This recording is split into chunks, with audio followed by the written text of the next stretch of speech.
let's talk about the table data gateway pattern. Now this pattern focuses on database access, and what it encompasses is you have an object that holds all of your SQL statements, and you have methods on that class that will execute those SQL statements. So overall, it's really just a wrapper for your SQL statements. It's stateless. All it does is find, insert, update, and delete data. It doesn't hold on to anything. And you usually have one gateway for each table. So if we look at our example, let's bring up our tables. So right now we have two tables. This really just reflects a library, and we're going to have a gateway for media, and it's going to do all the CRUD stuff on the media table, and then we'll have a gateway for checkouts as well, and that gateway will do all the CRUD stuff there as well. And this is a really simple database pattern. Again, it's just a thin wrapper over your SQL statements. If you've been following along with this series, if you remember watching the domain logic patterns such as the domain model and the transaction script, in a lot of those examples I actually used a gateway object, and in most cases it was a table data gateway, just to simplify my database access and use that to implement business logic. So that being said, let's do a little demonstration and I'll show you guys just how simple it really is. First things first, let's go ahead and create a folder, and this is just going to be called gateways, and it's going to hold all of our table data gateways. So the first gateway we're going to create will be a media gateway, and this is going to access all of the data in the media table. So let's make this public, and to access that data we're going to have to give the gateway a connection string. So let's create a field up here for our connection string, and we're going to make it read only, and we're just going to pass it through the constructor. So now we're going to be able to access our database. Now the first method I want to create is going to return a data table. There's a lot of discussion. Some people suggest you should return data transfer objects because they're easier for clients to get the data from, but we're just going to be using a data table for this demonstration. And this method is going to be called get by title, and it's going to return all media in this table that have a title that matches this title passed into the method. And it's going to put all of those into a data table. So let's go ahead and get that data table. First thing we're going to do is open a connection to our database. So let's create a SQL connection here. Import that, and we're putting this inside a using statement so that the connection gets disposed when we're finished with this method. And this SQL connection is just going to take our connection string. And one thing you can't forget is you need to explicitly open the connection. So now we can actually use the connection to access the database. Now there's a few objects we want to create here to fill a data table. So we're going to have to create a SQL data adapter, and we'll just call this adapter. And we're also going to have to create our data table, and we'll just call this table. And when all is said and done, we're going to return the table. But in between here, we need to fill the table. And to do that, we're going to have to run a command against our database. So let's create a SQL command. And let's take a look at this constructor. So it takes command text and it takes a connection. Well, that's great. We have our connection, but we don't have our command text. Now, as we recall, our gateway is just a wrapper around our SQL statements. So inside here, we're going to define a SQL statement to get by title against the media table.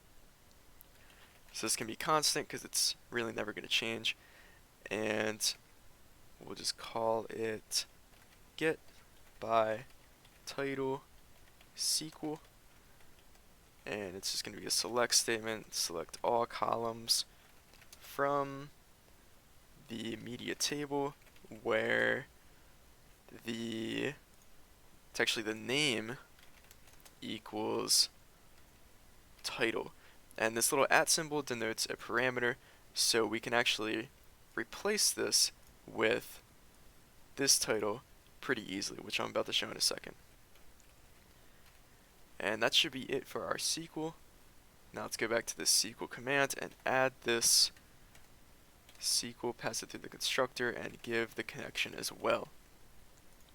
So now we need to add this parameter, and to do that, it's pretty easy. So we take our command, look at the parameters, and we can call it add with value, and it takes a parameter name. Well, that is just this right here, the title, and then we give it the value that we want as that parameter, which is just the title that gets passed into the method.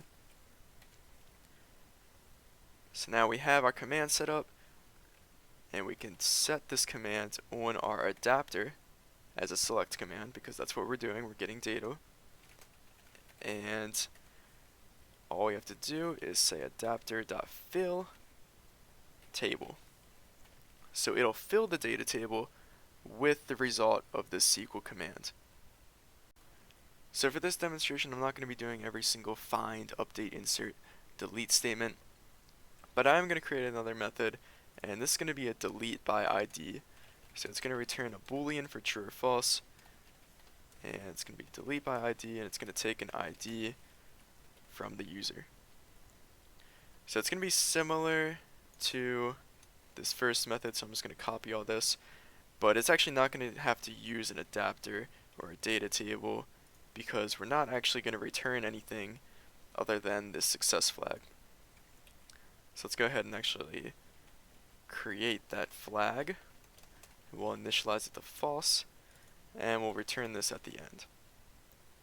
So now we still have our command, and we're not going to be doing this get by title SQL. We're going to need a new statement.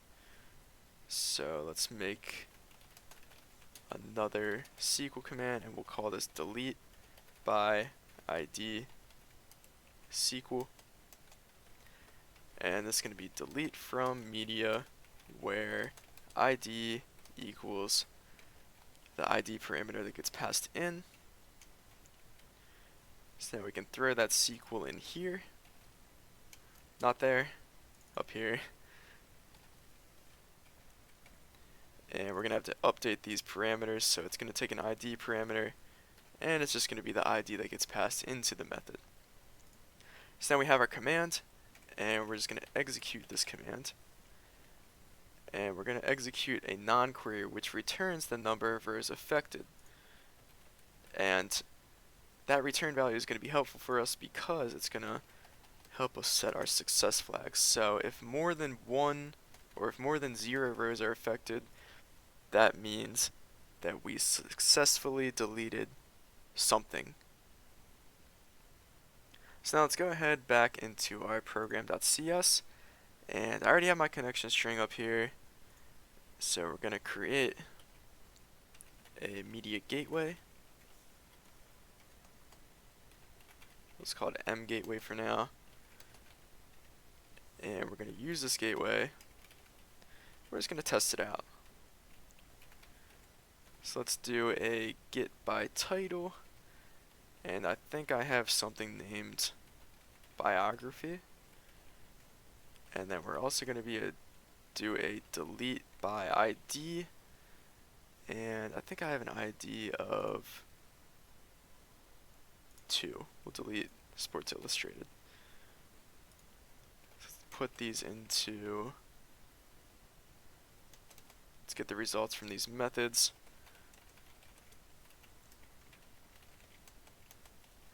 And let's put a little breakpoint here. Make sure you import data table, and let's give it a shot, see what happens. And we get errors. Let's see. So for some reason, it was letting me do all this, but I need to install the package system.data.sql client. And there we go. Okay, let's test it out now. That's weird.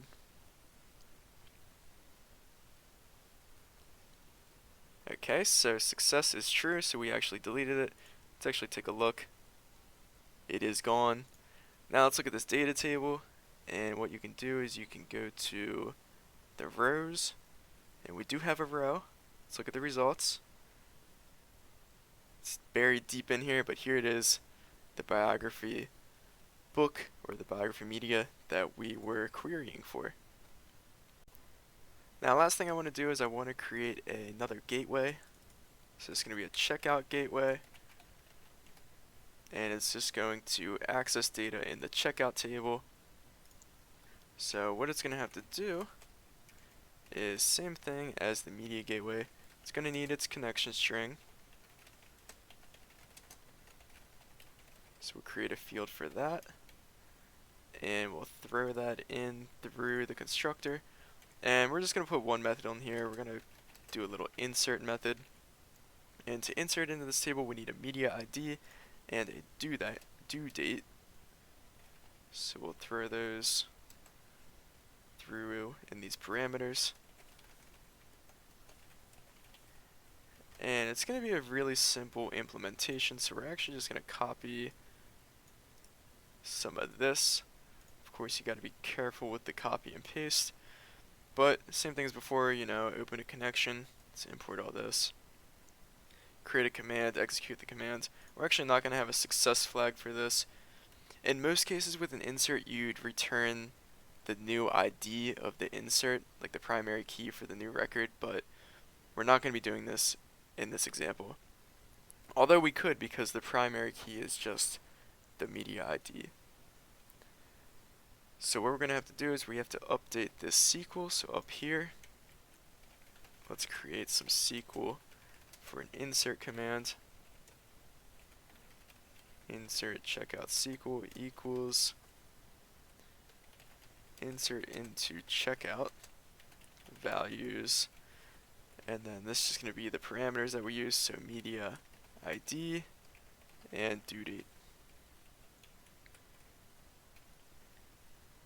So let's update that SQL here, and we're going to do two parameters this time. So media ID, we'll take the media ID parameter of the method, and due date will do exactly the same. And then we don't have a success flag, so we're just going to execute the insert. Now let's go back into our program.cs, and let's create a new gateway. So it's going to be the checkout gateway. We'll call it C gateway equals new checkout gateway. And all we're going to do is insert, and the media ID we will use is, we'll do ID 1, and the due date will just be datetime.now. So let's run this.